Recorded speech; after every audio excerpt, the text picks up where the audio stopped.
Jauh di jantung Eropa Timur, pada abad ke-15 yang penuh gejolak, terbentang sebuah wilayah bernama Wallachia, kini bagian dari Rumania modern.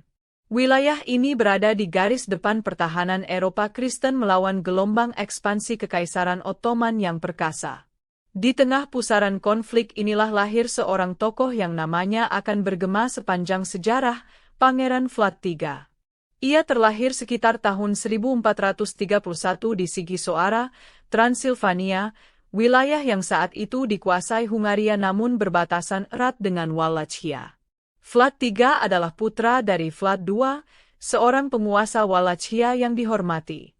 Ayahnya merupakan anggota sebuah ordo ksatria bergengsi yang disebut Ordo Naga, Ordo Draconis. Ordo ini didirikan oleh Kaisar Romawi Suci Sigismund untuk mempertahankan kekristenan dan berperang melawan Kekaisaran Ottoman. Karena keanggotaannya dalam ordo ini, Vlad II mendapatkan julukan Dracul, yang berasal dari kata Latin, Draco, berarti naga. Kelak, julukan inilah yang akan melekat pada putranya, Vlad III, yang kemudian dikenal sebagai Dracula, yang secara harfiah berarti putra sang naga, atau putra Dracul. Masa muda Vlad III tidaklah mudah. Ia dan adik laki-lakinya, Radu, pernah dikirim sebagai sandera politik ke istana Sultan Ottoman Murad II sebagai jaminan kesetiaan ayah mereka.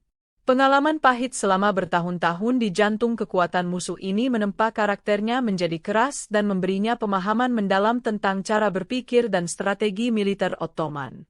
Pengetahuan ini kelak menjadi aset berharga dalam perjuangannya mempertahankan tanah airnya dari invasi mereka. Setelah melalui berbagai intrik politik dan perebutan kekuasaan yang berdarah, termasuk kematian tragis ayah dan kakak laki-lakinya, Vlad III akhirnya berhasil merebut tahta Wallachia beberapa kali sepanjang hidupnya. Masa pemerintahannya ditandai oleh upaya tanpa henti untuk mengkonsolidasikan kekuasaan, menertibkan para bangsawan, boyar, yang sering berkhianat, dan yang terpenting, mempertahankan kemerdekaan Wallachia dari cengkeraman Ottoman dan ambisi kerajaan Hungaria. Nama, Dracula, yang diwarisinya membawa aura kekuatan dan misteri. Meskipun awalnya merujuk pada warisan ayahnya di Ordo Naga, seiring waktu dan berkembangnya reputasi Vlad III, nama ini mulai diasosiasikan dengan makna lain dalam bahasa Rumania kala itu, yaitu iblis. Pergeseran makna ini, ditambah dengan tindakannya yang ekstrim, turut menyumbang pada pembentukan legendanya yang kelam dan kompleks di kemudian hari. Vlad III adalah sosok nyata, seorang penguasa di dunia nyata yang berjuang demi negaranya. Periode pemerintahan Vlad III Dracula berlangsung pada saat Kekaisaran Ottoman mencapai puncak kekuatannya dan terus merangsek ke wilayah Balkan dan Eropa Tengah. Wallachia, sebagai negara penyangga Kristen di perbatasan, menjadi medan pertempuran vital. Vlad III menyadari betul ancaman eksistensial yang dihadapi negaranya. Ia menolak tunduk pada tuntutan upeti dan kekuasaan Sultan Ottoman, sebuah keputusan berani yang menempatkan Wallachia dalam posisi berbahaya namun menegaskan tekadnya untuk merdeka. Perjuangan Vlad III melawan Ottoman bukanlah sekadar pertempuran kecil di perbatasan. Ia memimpin pasukannya dalam serangkaian kampanye militer yang sengit dan berani. Mengetahui bahwa pasukannya kalah jumlah dan persenjataan dibandingkan tentara Ottoman yang besar, Vlad III mengandalkan taktik perang gerilya, serangan kejutan, dan pengetahuan mendalam tentang medan Wallachia yang berbukit dan berhutan. Ia tidak segan menggunakan strategi bumi hangus, meracuni sumur, dan membakar desa untuk menghambat laju pasukan musuh. Salah satu kampanye paling terkenal adalah serangan malamnya yang berani ke kamp utama Sultan Mehmed II, sang penakluk Konstantinopel, pada tahun 1462. Meskipun tidak berhasil membunuh Sultan, serangan ini menimbulkan kekacauan besar di pihak Ottoman dan menunjukkan keberanian serta kegigihan pasukan Wallachia di bawah komando Vlad. Ia memahami bahwa untuk melawan kekuatan sebesar Ottoman, diperlukan tindakan ekstrim yang mampu menimbulkan ketakutan psikologis pada musuh. Vlad III tidak hanya berperang melawan invasi dari luar, tetapi juga harus menghadapi pengkhianatan dari dalam. Para bangsawan Wallachia, yang dikenal sebagai boyar, seringkali lebih mementingkan kekuasaan dan kekayaan pribadi mereka daripada persatuan nasional. Beberapa di antara mereka bahkan bersekongkol dengan Ottoman atau Hungaria untuk menggulingkan Vlad. Ketidakstabilan internal ini semakin memperumit perjuangannya dan memaksanya untuk mengambil tindakan tegas demi menjaga kendali dan memastikan kelangsungan pertahanan negara. Perlawanan gigih Vlad III melawan Ottoman, meskipun pada akhirnya tidak mampu menghentikan ekspansi jangka panjang kekaisaran tersebut, telah meninggalkan jejak penting dalam sejarah Rumania. Ia dihormati karena keberaniannya mempertahankan kedaulatan Wallachia dalam menghadapi musuh yang jauh lebih kuat. Perjuangannya adalah bukti nyata dari semangat perlawanan sebuah bangsa kecil melawan kekuatan imperial yang besar, sebuah narasi kepahlawanan yang terus hidup dalam ingatan kolektif masyarakat Rumania.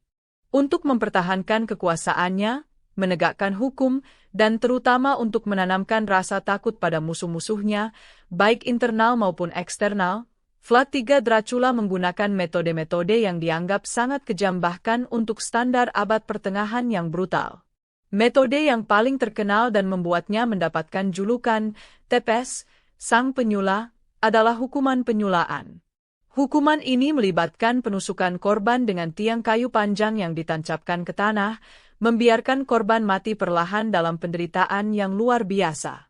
Vlad III tidak ragu menerapkan hukuman sula ini secara massal. Catatan sejarah, meskipun beberapa mungkin dilebih-lebihkan oleh musuh-musuhnya, menggambarkan pemandangan mengerikan di luar kota Targoviste, ibu kotanya, di mana hutan tiang sula berisi ribuan mayat pasukan Ottoman, penjahat, dan bangsawan pembangkang berdiri sebagai peringatan yang mengerikan. Tujuannya jelas, menciptakan teror psikologis yang dahsyat, baik untuk mencegah pemberontakan maupun untuk membuat pasukan musuh gentar sebelum berperang. Kekejaman Vlad tidak terbatas pada penyulaan. Berbagai cerita dan pamflet yang beredar di Eropa, terutama yang dicetak di wilayah Jerman oleh para pedagang Saxon Transilvania yang berseteru dengannya, melukiskan gambaran Vlad sebagai tiran haus darah. Cerita-cerita ini menyebutkan berbagai tindakan sadis lainnya, seperti merebus orang hidup-hidup, memaku topi utusan asing ke kepala mereka karena dianggap tidak sopan, memutilasi, dan menguliti korban. Tingkat kebenaran detail dalam cerita-cerita ini masih diperdebatkan oleh sejarawan, namun jelas bahwa reputasi Vlad sebagai penguasa yang brutal sudah tersebar luas. Di dalam negeri, kekerasan ini seringkali ditujukan kepada para boyar yang dianggap korup atau tidak setia, serta para pedagang asing yang melanggar aturan perdagangannya. Vlad percaya bahwa hanya dengan tangan besi ia dapat menyatukan Wallachia dan memberantas korupsi serta pengkhianatan yang merajalela. Bagi sebagian rakyat jelata yang mendambakan ketertiban dan keadilan, versi Vlad, tindakan kerasnya terhadap para penjahat dan bangsawan yang menindas mungkin dilihat sebagai langkah yang perlu. Reputasi mengerikan Vlad III menyebar dengan cepat melalui laporan diplomatik, cerita para pedagang, dan terutama melalui pamflet-pamflet cetak yang baru mulai populer saat itu. Kisah-kisah kekejamannya menjadi sensasi di Eropa Barat, membentuk citra Vlad sebagai monster dalam wujud manusia. Reputasi inilah yang dibangun di atas tindakan nyata yang brutal dan diperkuat oleh propaganda musuh, yang akan menjadi salah satu fondasi bagi transformasi namanya menjadi ikon horor berabad-abad kemudian. Warisan sejarah Vlad III Dracula sangatlah kompleks dan dipandang dari sudut yang berbeda tergantung pada siapa yang melihatnya. Di Rumania modern, ia seringkali dikenang sebagai pahlawan nasional. Perjuangannya yang tanpa kompromi melawan Kekaisaran Ottoman yang perkasa dianggap sebagai tindakan patriotisme tertinggi, sebuah simbol perlawanan bangsa Rumania terhadap dominasi asing.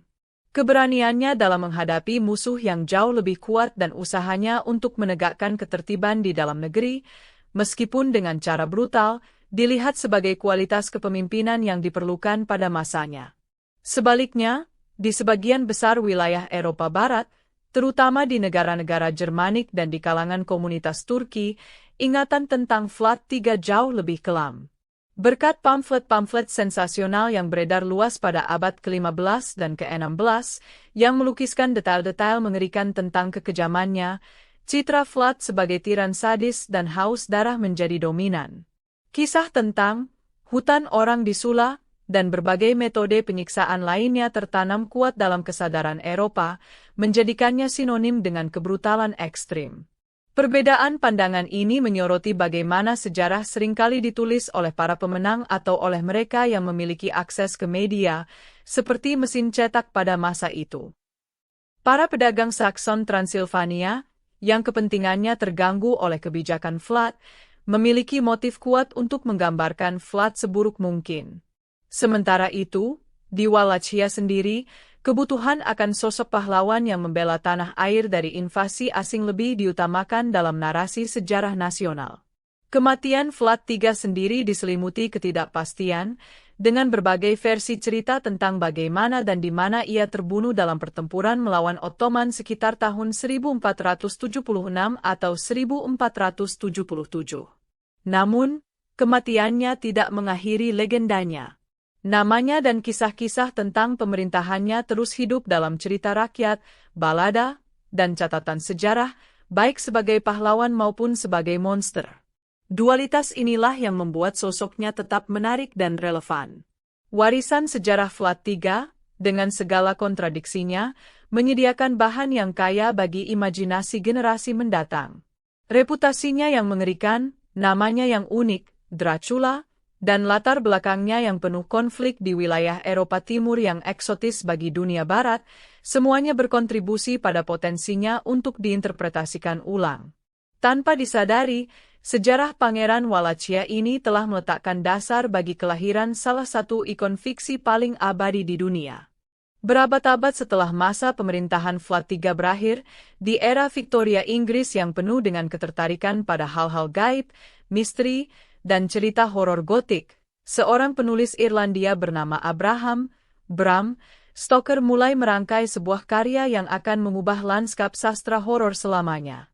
Lahir di Dublin pada tahun 1847, Stoker bukanlah penulis penuh waktu pada awalnya.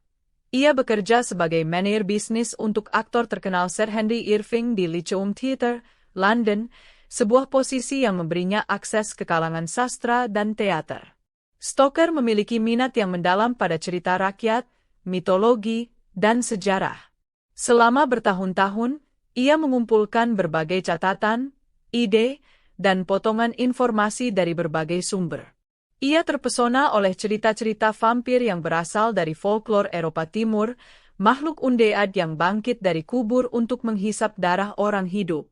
Tema ini cukup populer dalam fiksi gotik pada masanya, namun Stoker ingin menciptakan sosok vampir yang lebih kompleks dan mengancam.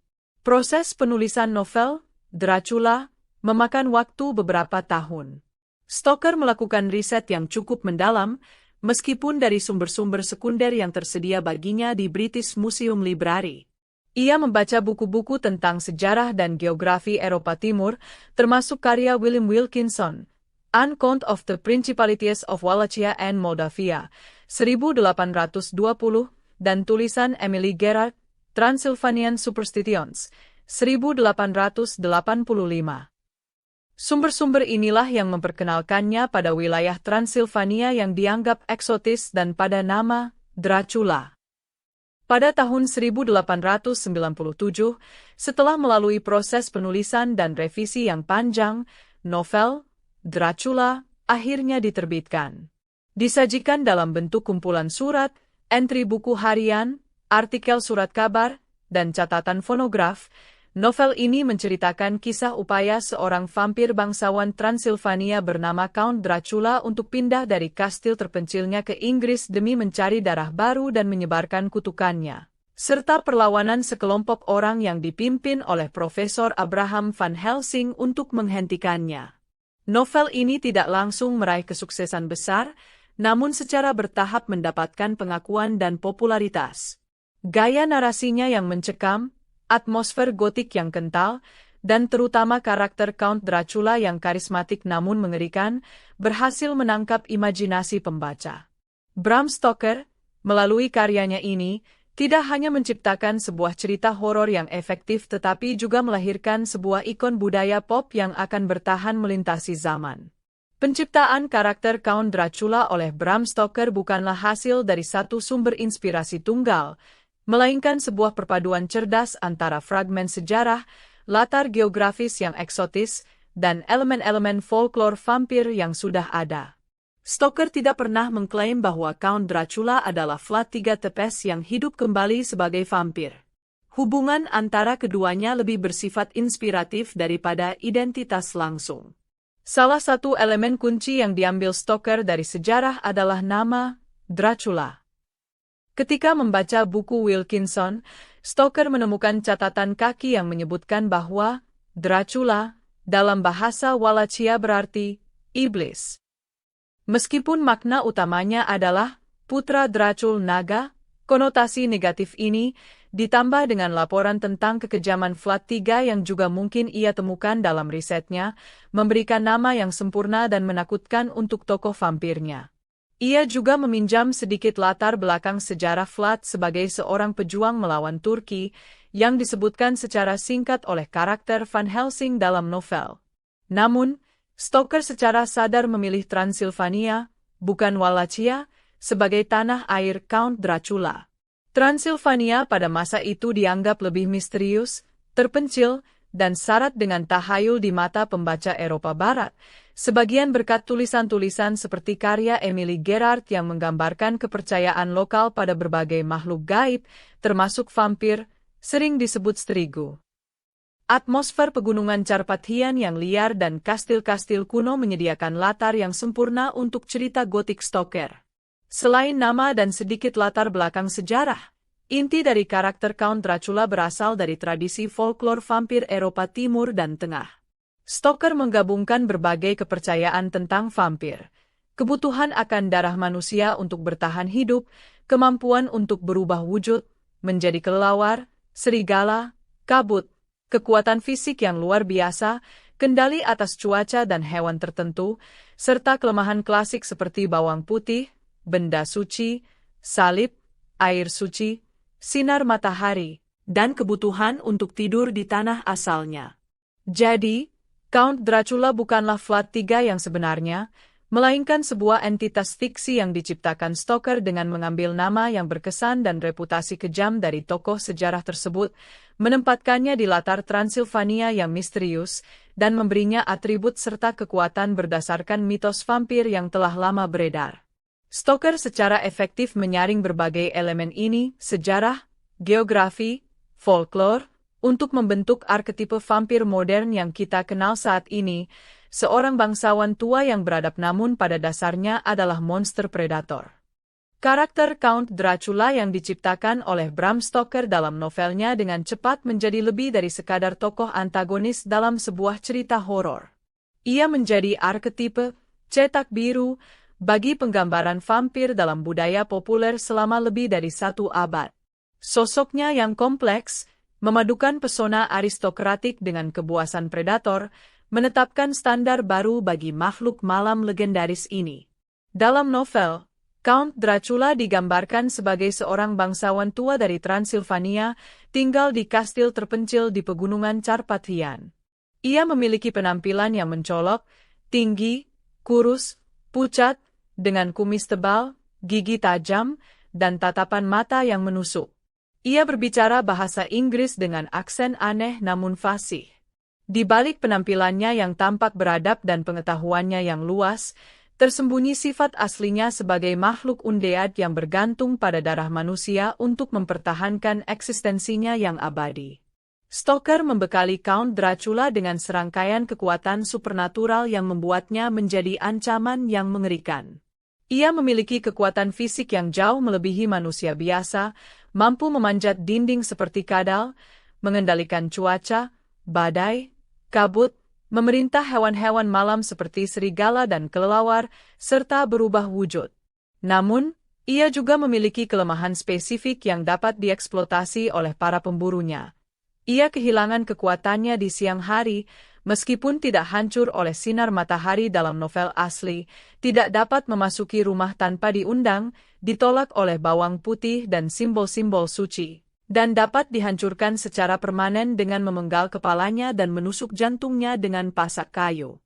Penting untuk selalu membedakan antara Count Dracula, karakter fiksi ciptaan Stoker, dengan Vlad III Dracula, Tepes, tokoh sejarah nyata. Meskipun Stoker meminjam nama dan mungkin terinspirasi oleh reputasi kekejaman Vlad, tidak ada bukti sejarah sama sekali yang menunjukkan bahwa Vlad III adalah seorang vampir atau memiliki kekuatan supranatural.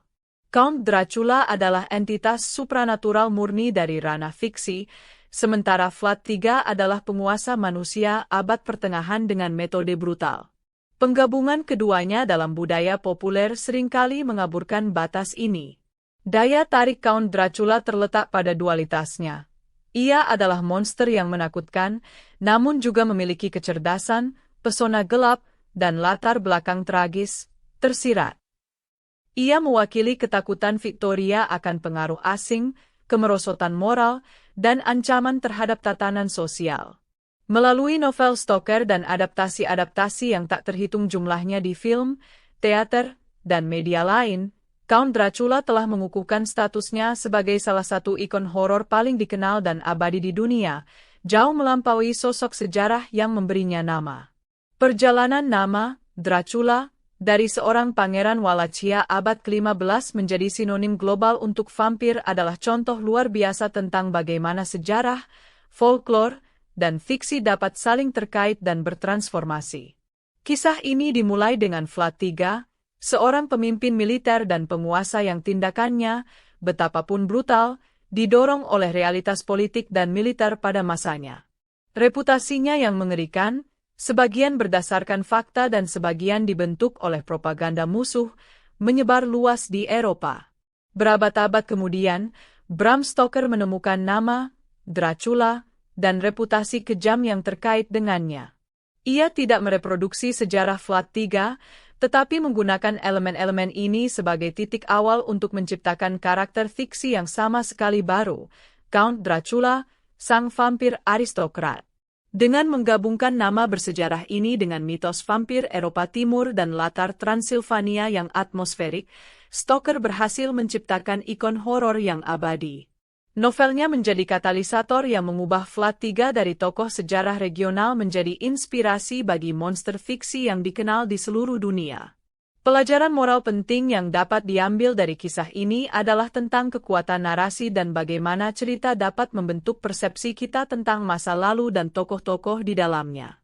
Reputasi Vlad III, yang sudah kompleks dalam catatan sejarah, pahlawan versus tiran, semakin terdistorsi ketika namanya diadopsi oleh fiksi horor. Hal ini mengingatkan kita untuk mendekati catatan sejarah dengan kritis dan menyadari bahwa citra populer seringkali merupakan penyederhanaan atau bahkan pemelintiran dari realitas yang jauh lebih rumit. Kita belajar bahwa label dan cerita yang melekat pada seseorang, terutama yang sensasional, dapat bertahan lebih lama daripada kebenaran faktualnya. Selain itu, kisah transformasi Dracula menyoroti bagaimana ketakutan dan ketertarikan manusia pada hal-hal yang tidak diketahui, gelap, dan berkuasa dapat diwujudkan dalam bentuk mitos dan legenda.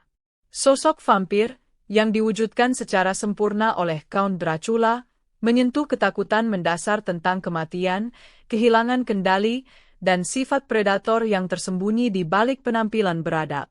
Kemampuan fiksi untuk mengambil sosok sejarah dan mengubahnya menjadi simbol universal dari ketakutan ini menunjukkan betapa kuatnya imajinasi manusia dalam menafsirkan dan membentuk ulang dunia di sekitar kita, termasuk masa lalu itu sendiri. Demikianlah kisah ini diceritakan, segala kebenaran detailnya kita kembalikan kepada Allah, Tuhan yang Maha Kuasa.